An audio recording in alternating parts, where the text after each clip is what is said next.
Vous écoutez Pépin le Bref, deuxième partie. Pépin II peut s'appuyer, tout comme les rois, sur des hommes, des guerriers qui lui ont juré fidélité par un serment d'allégeance. En échange, Pépin leur octroie des terres. Mais ce n'est plus une part du butin, c'est un bénéfice. On voit apparaître des hommes de rien, des hommes de peu, qui sont nommés seigneurs, c'est-à-dire on leur donne un fief. Parce que le fief est vacant, parce qu'il n'y a pas quelqu'un qui se distingue particulièrement comme seigneur, ou parce qu'il y a eu mariage, ou parce qu'il faut distinguer quelqu'un qui n'est qu'au départ qu'un simple guerrier ou un simple paysan, mais on en fait un seigneur. Les guerriers sont liés à jamais à Pépin II dans ce système pyramidal, tout autant économique que politique. En s'appuyant sur une conception radicalement verticale du pouvoir, Pépin II règne sur le royaume des Francs. Seule l'Aquitaine reste une principauté autonome. Mais plus que ce pouvoir politique et économique, c'est la rencontre de Pépin II avec le moine Willibrord en 690 qui va définir les nouveaux rapports de puissance durant les siècles à venir. Willibrord est un moine anglo-saxon qui, comme bon nombre de ses compatriotes qui ont confié leur vie au Christ, prêche l'Évangile chez les peuples encore païens à l'est du royaume de Pépin II. Or, le Pipinide vient de soumettre les Frisons. Il propose alors à Willibrord de prendre en main l'évangélisation de la région. Dans les années 690, la grande famille des Pipinides soutient des missionnaires, notamment des missionnaires actifs en Frise, dans la région des Bouches-du-Rhin. Bruno Dumézil, historien. Ces missionnaires sont pour la plupart des anglo-saxons. Le plus célèbre, Willibrord, contribue à la conversion des Frisons et obtient des terres autour du domaine d'Echternach, dans l'actuel royaume du Luxembourg. Ce n'est pas tant cette proposition qui rend la rencontre historique, mais le fait que Pépin s'assure de la bénédiction du pape pour officialiser la mission qu'il confie à Willibrord. C'est le premier rapprochement de la famille de Pépin avec Rome. L'une comme l'autre, les deux puissances qui sont sur le point de se constituer vont maintenant se trouver des intérêts communs. On recherche toutes les traces de la paix romaine. Jean-François Beige, écrivain. C'est-à-dire que l'Église est associée à une œuvre de paix, même si elle préconise de façon très violente la guerre contre les ennemis de cette paix. Mais il y a toujours cette idée que l'on va retrouver par le soutien de l'Église romane, par le soutien des papes, on va retrouver quelque chose de l'unité romaine. Plus que le pouvoir politique et économique, le pouvoir spirituel est indispensable à celui qui veut régner. Tout d'abord parce que le pouvoir spirituel s'appuie de plus en plus sur le pouvoir économique. Le succès des foires de Saint-Denis transforme la petite communauté en un puissant monastère, ceci quelques décennies après la mort de Dagobert Ier, leur bienfaiteur. C'est la seule abbaye qui a le privilège d'organiser des foires, mais ce n'est pas la seule à recevoir des donations de grands soucieux du repos de leur âme. La famille de Pépin a pu profiter de son capital foncier pour fonder bon nombre d'abbayes. Ensuite, le pouvoir spirituel détient potentiellement le pouvoir culturel. Potentiellement seulement. Pour l'heure, le régionalisme domine encore face au centralisme que tente d'organiser Pépin. Mais c'est une transition fondamentale qui est en train de s'opérer.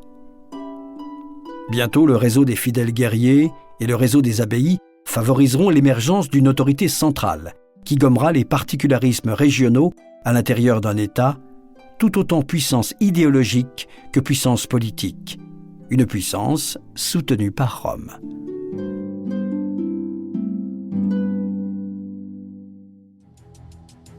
Il est difficile de connaître la politique extérieure des dirigeants de ce monde-là. Les chroniqueurs de l'époque s'intéressent davantage à une querelle entre voisins qu'aux enjeux géopolitiques autour de la Méditerranée. Le centre de gravité de ce monde se déplace de la Méditerranée vers la mer du Nord et le commerce avec l'Angleterre. C'est d'ailleurs de l'espace méditerranéen qu'une menace va fédérer encore davantage ces populations d'Europe occidentale autour d'une identité commune.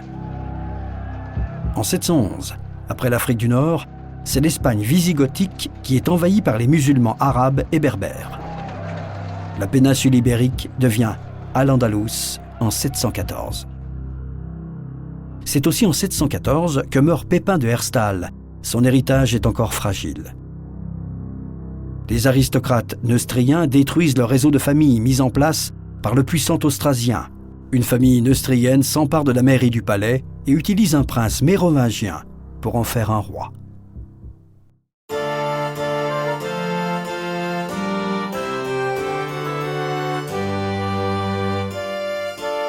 À la mort du patriarche, c'est son bâtard Charles qui calme les velléités de ceux qui doutent de la puissante organisation qui est en train de se mettre en marche. Pépin avait pu donner à ce bâtard un nom jamais encore porté chez les Pipinides, Karl ou Charles. C'est ce nom que choisira la postérité pour désigner la dynastie issue de Pépin, les Carolingiens.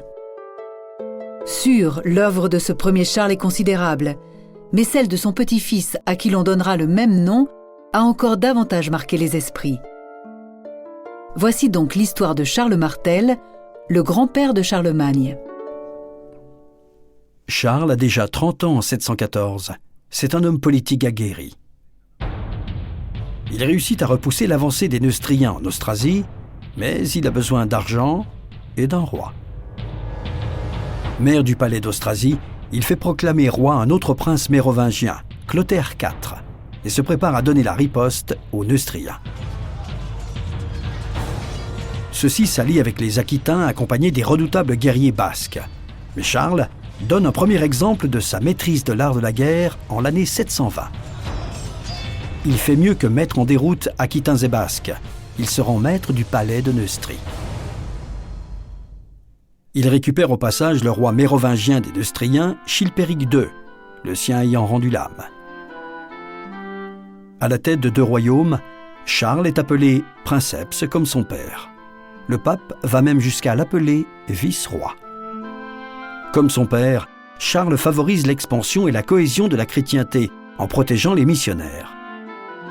Dans ce monde encore empreint de romanité, commencent à se superposer aux structures issues de l'Empire des structures nouvelles. Des nouveaux liens se tissent. Le chaos et l'insécurité poussent des hommes à s'unir à d'autres, les uns cherchant protection et honneur, les autres puissance et gloire. Les uns deviennent les vassaux des autres, des seigneurs tentés ou obligés de prendre des initiatives en l'absence d'une autorité centrale reconnue. On voit apparaître des seigneurs qui sont les seigneurs. Eh bien, ce sont les plus forts, hein. Ce sont ceux qui protègent. Ils sont assez forts, ils sont assez organisés, ils sont forts physiquement, ce sont des chefs de guerre, et puis ils sont forts intellectuellement puisqu'ils savent administrer, construire un château, par exemple, ce qui est une grande protection pour les gens, ils savent protéger. Et c'est à partir de cette période de grands troubles qui précède les Carolingiens, mais qui va accompagner toute la période carolingienne, que l'on voit vraiment apparaître la notion de fief, la notion de vassal, la notion de souveraineté. Charles poursuit la politique de son père en organisant les 2 royaumes à l'aide d'un réseau d'amis et de familiers. Un réseau qu'il densifie et qu'il veut pérenne. Il va alors utiliser à merveille la nouvelle logique féodale définissant les rapports entre guerriers et en passe de devenir un des fondements de la société médiévale occidentale. Du plus bas de l'échelle sociale jusqu'au roi, c'est toujours la même notion.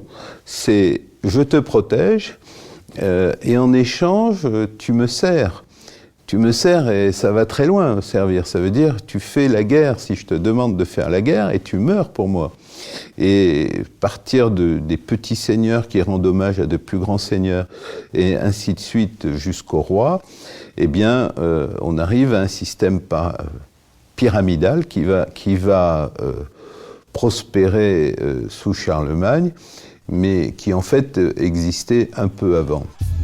Ces guerriers sont encore pour la plupart des fantassins, armés d'une hache, d'une lance, d'une épée longue, d'une épée courte, d'un casque conique et d'un bouclier de bois.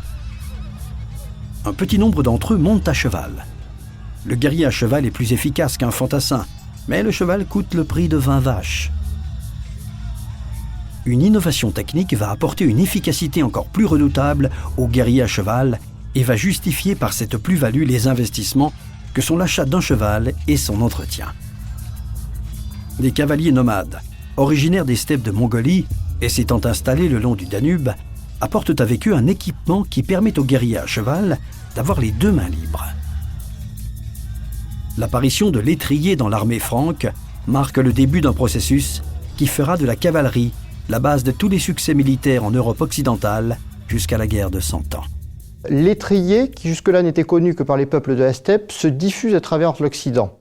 Bruno Dumézil, historien. L'étrier permet désormais aux cavaliers de charger avec la lance couchée et de mener ainsi des attaques dévastatrices contre les armées de fantassins. À partir de la fin du 7e siècle, la cavalerie devient la reine des batailles, alors que jusque-là, elle ne servait que de force annexe. Cela conduit à une militarisation nette de l'armée, qui n'est désormais plus une armée de masse comme à l'époque de Clovis, mais de plus en plus une armée de spécialistes, des gens très riches, principalement des vassaux. C'est aussi l'amorce d'une adaptation du système qui régit les liens d'homme à homme. Charles octroie des terres et équipe ses guerriers en chevaux. L'investissement est tel que la cérémonie qui voit le guerrier jurer fidélité n'est plus seulement officielle comme au temps de Pépin II, elle est solennelle. Le serment devient un rituel de plus en plus sacré. Le lien, les droits et les devoirs sont de plus en plus précisément définis.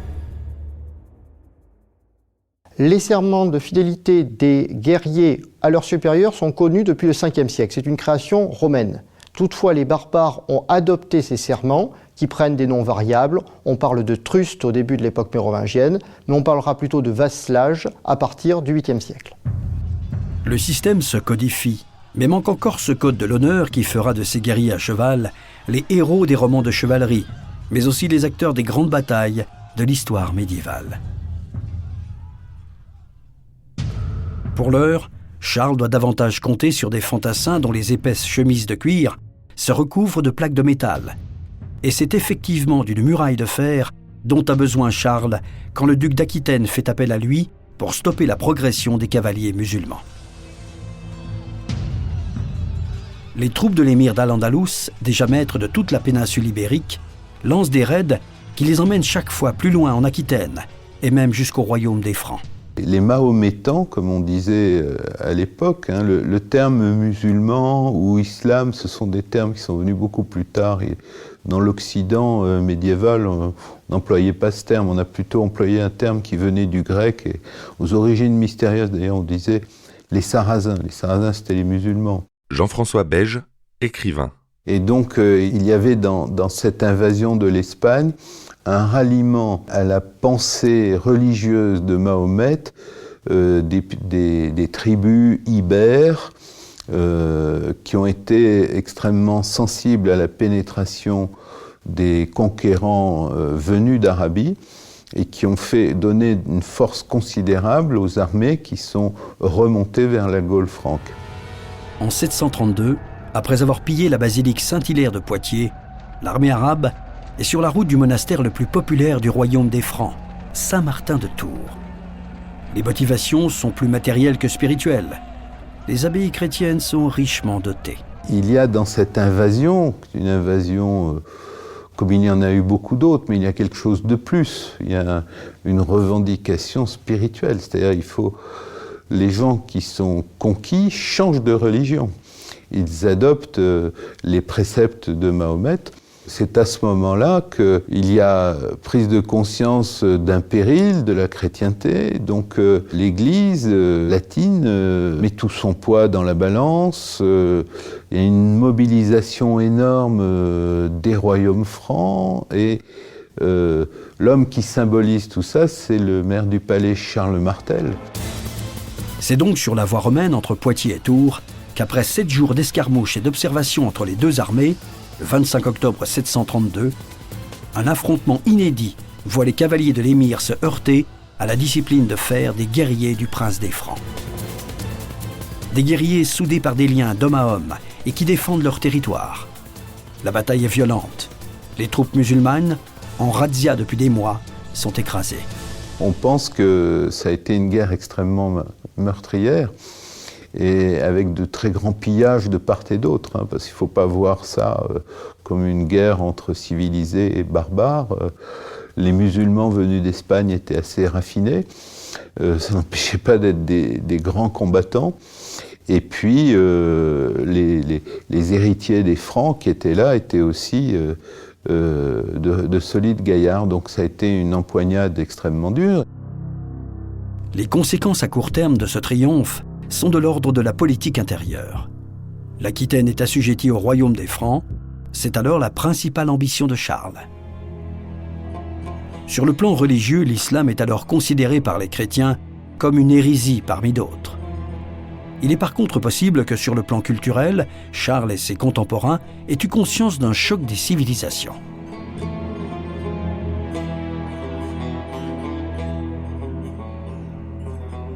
Les conséquences à moyen terme seront bientôt évoquées avec la gestion de l'héritage de Charles par son fils Pépin le Bref. La bataille de Poitiers est un message de Dieu. En 737, à la mort de son roi mérovingien Thierry IV, Charles ne le remplace pas par un autre. Il a assez d'autorité et de prestige pour se passer des descendants de Mérové, mais il ne va pas jusqu'à se couronner lui-même. Les conséquences à long terme sont celles que la mémoire populaire a bien sûr retenues. Cela commence au IXe siècle avec le surnom de Martel donné à Charles, en référence à un héros guerrier de l'Ancien Testament, lui aussi capable d'asséner à ses ennemis des coups d'une telle violence qu'il ne pouvait être que soutenu et béni par Dieu. Les œuvres traduisant l'imaginaire populaire nous montrent le roi Charles, dressé sur les étriers qui ceignent sa monture, soulevant son arme au-dessus de sa tête tel un marteau, s'apprêtant à frapper l'infidèle. Charles Martel devient le défenseur de la chrétienté et le garant de la civilisation, ou plutôt d'une civilisation, celle de l'Occident, celle de l'Europe. Il devient par la même occasion le premier chevalier. Charles Martel ne fut jamais roi de France, mais quand il décède en 741, il est inhumé dans l'abbatiale de Saint-Denis. La basilique n'est pas encore la nécropole des rois de France, mais l'histoire finit donc par donner à Charles une sépulture digne de lui.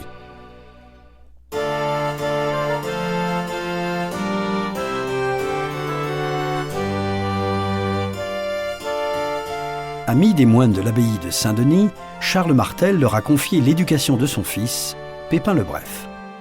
Pépin tient son surnom de sa petite taille. Pépin le Bref va épouser Berthe au Grand-Pied et ils vont avoir un fils, Charlemagne. Et on sait que Charlemagne, grâce à un tibia que l'on a pu étudier scientifiquement, que l'on a retrouvé à Aix-la-Chapelle dans sa sépulture, on pense que Charlemagne pouvait mesurer quelque chose comme 1m85, 1m88. Michel de Decker, écrivain d'histoire. Ce qui est étonnant d'ailleurs, puisque son père était censé être tout petit, puisque son surnom Pépin le Bref indique que c'était un tout petit bonhomme.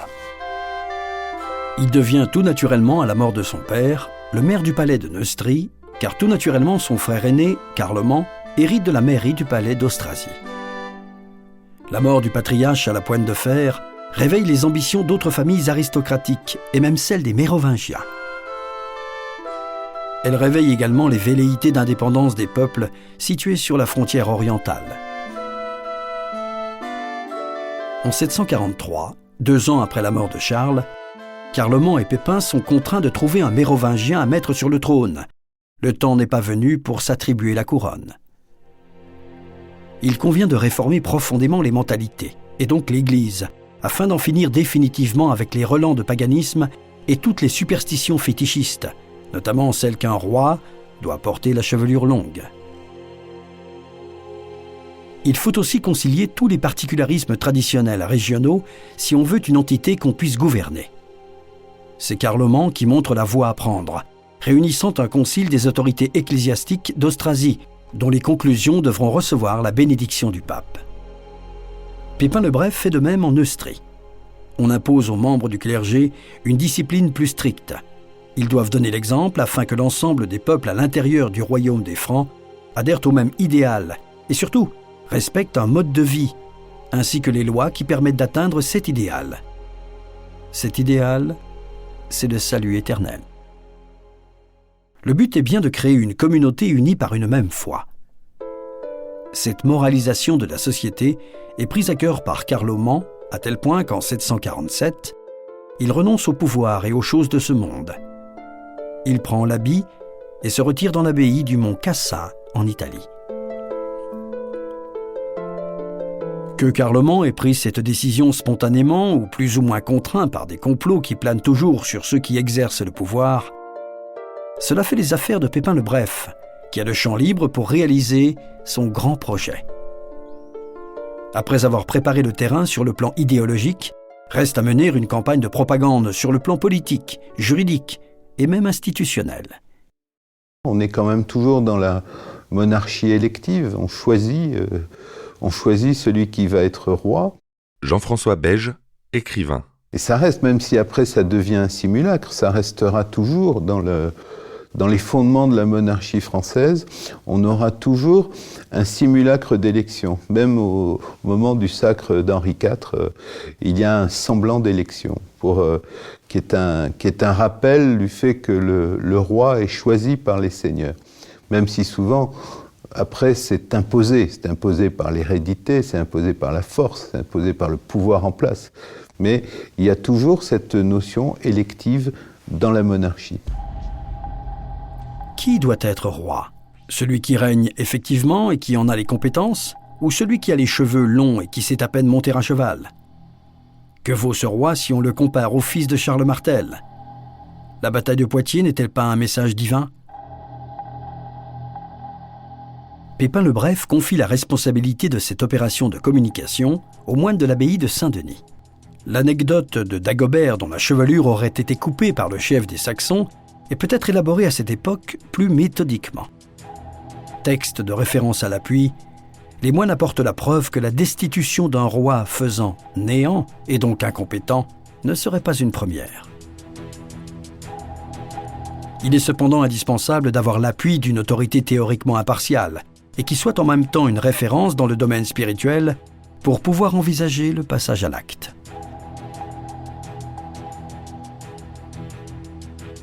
En 751, avec l'aval du pape, Pépin le Bref fait couper la longue chevelure du dernier descendant de Mérové, Childéric III, qui ne devait pas être à une humiliation près.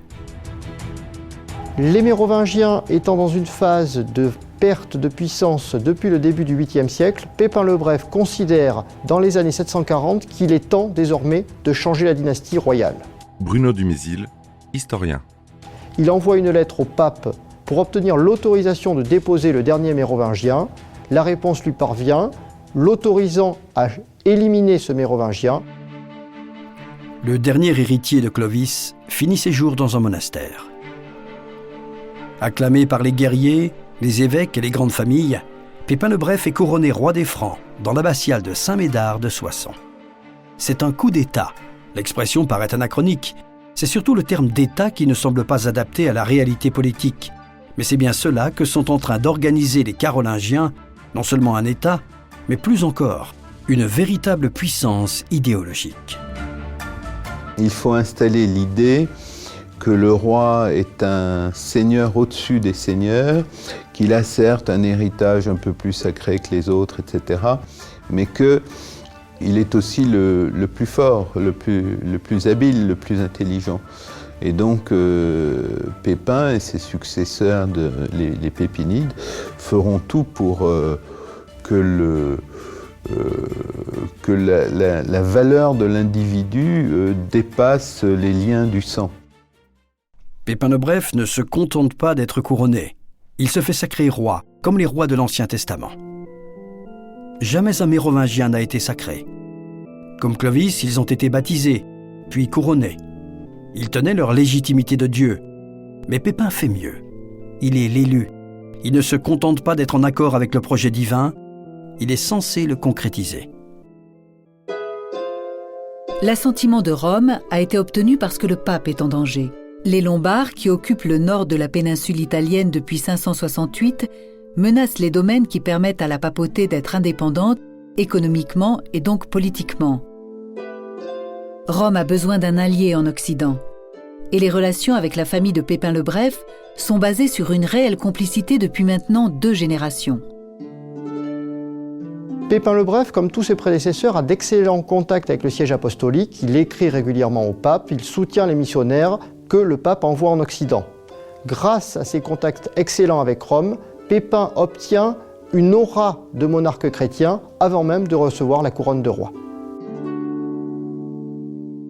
La menace lombarde est bientôt telle que 3 ans après le couronnement de Pépin le Bref, en 754, c'est le pape lui-même qui se déplace en territoire franc et nomme officiellement le roi carolingien protecteur des Romains.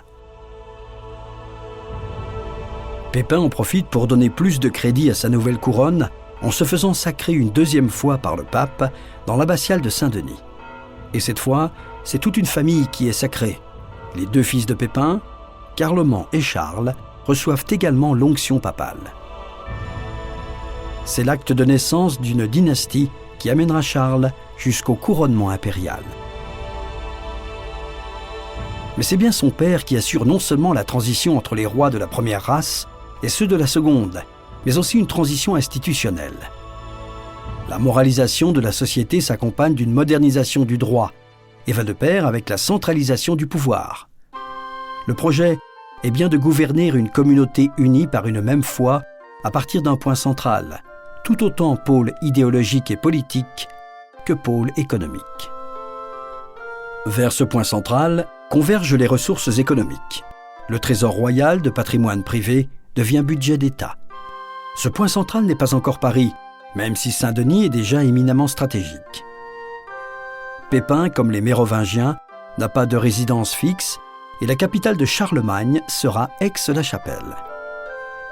En effet, les Carolingiens, c'est plus que la France, c'est l'Allemagne et bientôt l'Italie. La mutation que cette famille a opérée est à l'origine de l'organisation politique de l'Europe. Une même foi sous l'autorité de Rome, une même logique de fonctionnement, tant culturelle et sociale que juridique et administrative, pour des peuples d'une grande diversité. Se sentant malade, Pépin le Bref se fait transporter à Saint-Denis. Le 23 septembre 768, il sacrifie à la coutume franque en divisant son royaume entre ses 2 fils. Il meurt le lendemain, à 54 ans.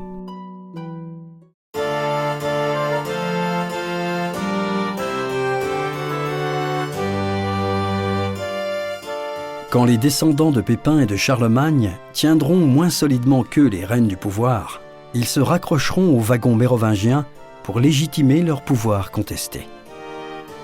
Bien sûr, la locomotive Clovis pouvait être tentante, mais la proximité et le souvenir de Dagobert rendaient les choses encore plus vraisemblables. Et puis, si Saint-Denis devient une puissance politique et un centre d'élaboration idéologique, c'est aussi grâce à Dagobert. De fausses généalogies fleurirent alors. Au IXe siècle, on inventa des filles à Dagobert afin qu'elles puissent épouser des Pipinides.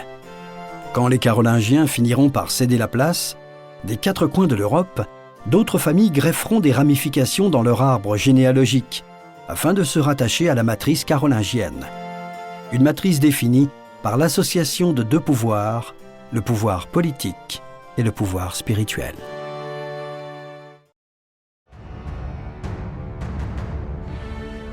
Vous venez d'écouter Roi de France.